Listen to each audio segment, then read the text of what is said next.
Partner in nation building. आपकी कलम में प्रधानमंत्री की कलम से भी ज्यादा ताकत है, ऐसी बातें कही जाती हैं चार्टर्ड अकाउंटेंट्स के लिए। लेकिन क्या ये बातें सच हैं या फिर सिर्फ जुमले भर हैं? क्योंकि अगर हम देखें तो पिछले 1 महीने से ज्यादा का समय बीत चुका है। वो दोनों चार्टर्ड अकाउंटेंट्स जिन्हें गुड़गावा जीएसटी केस में अरेस्ट किया गया था, उन दोनों को अभी तक भी जमानत नहीं मिल पाई है। वो अपराधी हैं या नहीं, इस बात का फैसला तो कोर्ट करेगा, लेकिन उन्हें बेल तक नहीं मिल पाई है। ये कहीं ना कहीं चार्टर्ड अकाउंटेंट्स कम्युनिटी की कमजोरी को दर्शाता है। 60 से ज्यादा चार्टर्ड अकाउंटेंट्स को इलीगल तरीके से डिटेन कर लिया जाता है जीएसटी डिपार्टमेंट के द्वारा, लेकिन कोई न्याय नहीं मिलता। ज्यादातर चार्टर्ड अकाउंटेंट सड़कों पर उतर आते हैं जीएसटी डिपार्टमेंट के खिलाफ। 1 महीने तक धरना प्रदर्शन होता है, लेकिन कोई भी सुनवाई नहीं होती।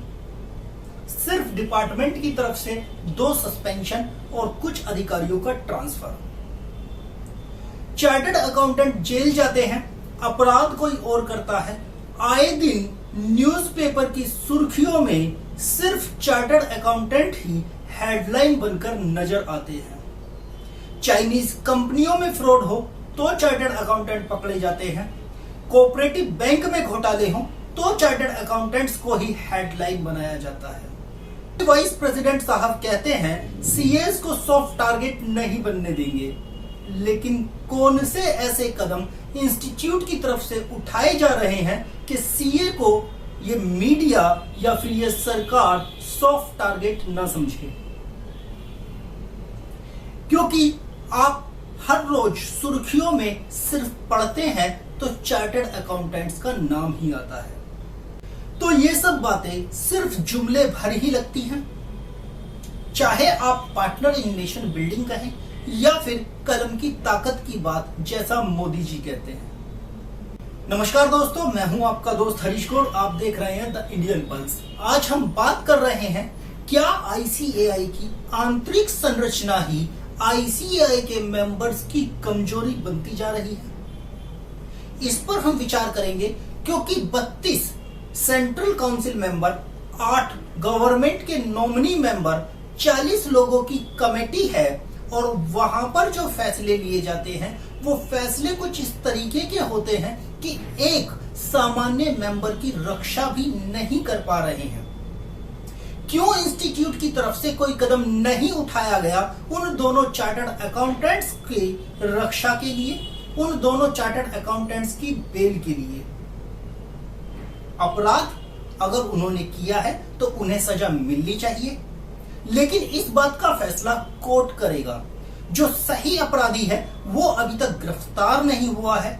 जिन लोगों ने रिफंड इशू किए उन्हें मात्र सस्पेंशन देकर ही छोड़ दिया गया है।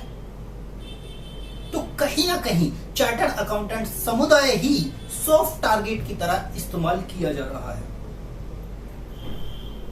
अगर ब्रांचेस का काम सिर्फ इवेंट मैनेज करना ही है, अगर इंस्टीट्यूट का काम मेंबर्स से फीस कलेक्ट करना ही है, तो फिर institute of chartered accountants of India को एक इंस्टीट्यूशन नहीं बल्कि एक कॉलेज की तरह देखना चाहिए, जहां एक स्टूडेंट आएगा, पढ़ाई करेगा, डिग्री लेगा और चला जाएगा, क्योंकि फिर उसका कोई माई बाप नहीं होगा। तो institute of chartered accountants of India पर आज मेंबर्स भरोसा नहीं दिखा रहे, क्योंकि उनके फंक्शंस में जिस तरीके की कॉन्फ्रेंसेस हैं, वहां पर जो संख्या नजर आती है, जो ब्रांचेस पर फंक्शन हो रहे हैं वहां पर जो संख्या नजर आती है, वो संख्या न के बराबर होती है। तो कहीं ना कहीं मेंबर्स का भरोसा ही अपने इंस्टीट्यूट पर कम होता जा रहा है। तो इंस्टीट्यूट को इसके लिए जरूरत है कि वो अपनी कार्यप्रणाली में पारदर्शिता लाए। इंस्टीट्यूट में जितने भी डिसीजन लिए जाते हैं वो सब मेजॉरिटी के आधार पर लिए जाते हैं। मेजॉरिटी एक ऐसा टर्म जिसके आते ही कोई भी समुदाय 2 हिस्सों में बंट जाता है। एक बन जाता है पक्ष और दूसरा विपक्ष, और विपक्ष हमेशा हाशिए पर चला जाता है। उसी तरीके से इंस्टीट्यूट की अपनी संरचना भी कुछ इसी तरीके की है कि यहां पर भी आपको हर जगह ही, चाहे वो ब्रांचेस हो, चाहे वो रीजनल काउंसिल हो या फिर इंस्टीट्यूट की अपनी बॉडी हो, यहां दो धड़े आपको मिल जाएंगे, एक पक्ष और एक विपक्ष। विपक्ष में बैठे हुए जो मेंबर्स हैं, जो एग्जीक्यूटिव मेंबर्स हैं, वो भी मेंबर्स के द्वारा ही चुने गए हैं। उन लोगों पर भी मेंबर्स ने भरोसा जताया है, उसके बावजूद भी उन लोगों को हाशिए पर रख दिया जाता है। अगर फैसला सिर्फ मेजॉरिटी के आधार पर ही होना है तो फिर बाकी एग्जीक्यूटिव मेंबर्स कमेटी में क्या कर रहे होते हैं? अगर उन लोगों की बातें सुनी ही नहीं जानी है तो फिर उन लोगों को चुनकर भेजने वाले मेंबर्स कहीं ना कहीं ठगे जाते हैं। तो यह फैसला अब इंस्टीट्यूट को करना होगा कि कैसे वो अपने प्रत्येक चुने हुए प्रतिनिधि को शामिल करती है अपने फैसलों में और कैसे वो फिर से मेंबर्स का भरोसा जीत पाती है।